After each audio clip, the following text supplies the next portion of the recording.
మొత్తం సమ్మక్క వేయించినామంటే బూడిది పోసుకున్నట్టే ఉండేది ఎత్తి. ఇవాళ ఇంత సిమెంట్ రోడ్లు ఇంత వార్ పుట్టింగ్ బేస్ మీద వేసి డబ్బులు ఖర్చు చేసినా దానికి ప్రయోజనం ఉన్నది. ఎంత ప్రపంచంలో ఎక్కలేని వనదేవతలకు అంత ప్రాముఖ్యత ఇచ్చి సీతక్క పుణ్యమా మన గవర్నమెంట్ పుణ్యమా గాని ఒక సార్థకత అనేది లభించింది. మా అందరికి చాలా తృప్తిగా మంచిగా పర్మనెంట్ స్ట్రక్చర్ తోని ఫర్ ఎవర్ చరిత్రలో నిలిచిపోయే విధంగా చేసిండ్రు. We are really very grateful and thankful to the present government.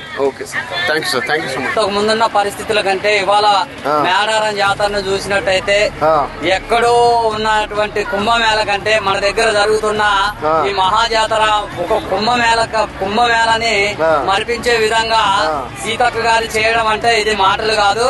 వాస్తవంగా 250 గత పాలనతో పోల్చుకుంటే ఇవాళ కాంగ్రెస్ ప్రభుత్వంలో చూసుకున్నట్టయితే ఎక్కడికక్కడ కూడా రోడ్ల పరిస్థితే గాని వాటర్ పరిస్థితే గాని సీతక్క గారు ట్రైబల్ మినిస్టర్ అయి ఉండడం వలన లేకపోతే ఈ ప్రాంత వాసి అయి ఉండడం వలన గాని ఇవాళ ఈ యొక్క అభివృద్ధి చేయడంలో మటుకు సీతక్క గారు గ్రేట్ అని చెప్పుకోవచ్చు. మేడారం జాతరలో మునిపెన్నడూ లేని విధంగా ఇలా సమ్మక్క సారలమ్మ జాతర సీతక్క మినిస్టర్ గా అయిన 2.5 సంవత్సరాల్లోనే ఇంత డెవలప్మెంట్స్.